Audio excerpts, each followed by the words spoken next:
Hello बच्चों। यहाँ लिखा गया है क्वेश्चन में कि portion A B of the wedge shown in the figure is rough and B C is smooth. A solid cylinder rolls without slipping from A to B. If AB is equals to BC, then the ratio of translational energy to the rotational energy when the cylinder reached at C. Clear है? तो देखो, अगर AB और BC की length same दी गई है तो ये जो हाइट होगी ये भी सेम होगी. मतलब इसको अगर मैं कुछ h लिख दूं तो ये भी जो हाइट आपके पास होगी ये h होगी. क्लियर? तो अगर ए पॉइंट पे सिलेंडर था, इस पॉइंट पे, तो अभी इसमें कोई भी मोशन नहीं था. क्लियर है? अच्छा, जब ये बी पॉइंट पे आएगा तो इसके सेंटर के पास एक वेलोसिटी आ जाएगी v, और इसके पास एक ओमेगा आ जाएगा जो कि होगा v नॉट बाई आर, क्योंकि प्योर रोलिंग बोला हुआ है. अच्छा, बी से सी अब कोई फ्रिक्शन नहीं है, तो बी से कोई कोई भी फ्रिक्शन नहीं है, तो अब रोटेशनल काइनेटिक एनर्जी में कोई इंक्रीमेंट नहीं होगा. मतलब जो रोटेशनल काइनेटिक एनर्जी बी पे रहेगी वही रोटेशनल काइनेटिक एनर्जी सी पे रहेगी, क्योंकि कोई टॉर्क है ही नहीं. क्लियर? तो चलिए, अभी अगर हम ए टू बी की बात करते हैं तो टोटल एनर्जी एट ए अगर हम लोग बात करें तो इसको हम लोगों ने लिख दिया एम जी एच. क्लियर? हमने अभी यहां रेफरेंस लिया हुआ है. क्लियर? इज इक्वल्स टू, अगर हम लोग यहां से लिखेंगे तो मिलेगा half M V square plus half I omega square. Clear? तो इसको हम लोग यहां से लिख लेते हैं half M V square plus 1/2.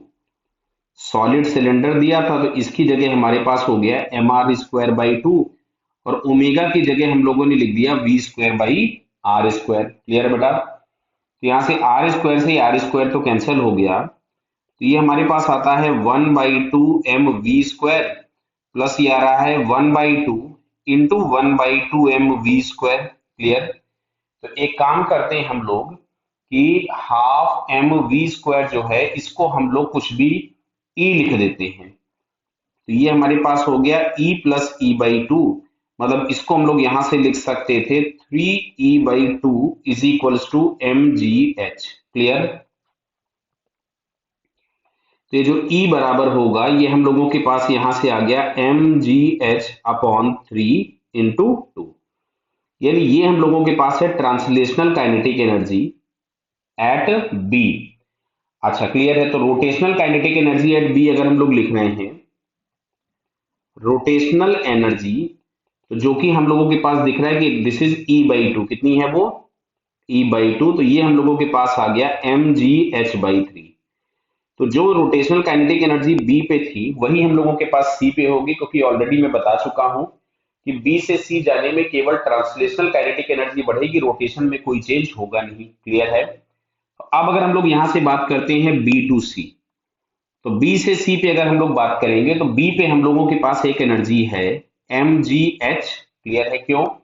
अब बी से सी के लिए हम लोगों ने रेफरेंस यहां ले लिया, तो एक एनर्जी तो हो गई एम जी एच, प्लस यहां से हम लोगों के पास है half M V square plus half I omega square, और बॉटम पे पहुंच करके जो पूरी एनर्जी है वो किस फॉर्म में कन्वर्ट हो जाएगी? अगर पूरी एनर्जी की बात करें तो ये हम लोगों के पास मिलेगी, इसको हम लोग कैसा लिखे, translational kinetic energy plus rotational kinetic energy. तो देखो, रोटेशनल वाली तो उतनी की उतनी ही रहने वाली है, तो ये पार्ट तो कैंसल आउट हो गया.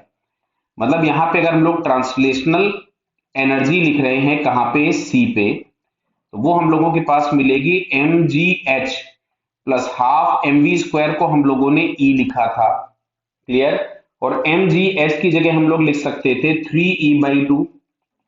तो 3e/2 प्लस ई, तो ये फाइनली हम लोगों के पास यहां से आ गया 5e/2. तो ये जो ट्रांसलेशनल काइनेटिक एनर्जी एट सी आ रही है वो 5e/2 आ गई, और रोटेशनल काइनेटिक एनर्जी एट सी जो आ रही है वो E/2 है. दिख रहा है बेटा ये आपको? क्यों? क्योंकि रोटेशनल काइनेटिक एनर्जी है E/2 की, E/2 ही रहने वाली है, इसमें फर्दर कोई भी चेंजेस अब नहीं होंगे. बेटा क्लियर हो रहा ना बात ये? तो अगर आपसे पूछा गया था रेशियो कि translational kinetic energy to the rotational kinetic energy, तो ये मिलेगा आपको यहां से 5e/2, और अपॉन में आएगा ये E/2, तो ये रेशियो आपको मिल जाएगा 5. क्लियर है? तो अगर मैं यहां ऑप्शन ढूंढूं 5, तो 5 ऑप्शन हम लोगों के पास दिख रहा है सेकंड वाले में। क्लियर? तो फाइनली ये सेकंड ऑप्शन हम लोगों का क्या होगा? करेक्ट। क्लियर बेटा? Okay, all the best.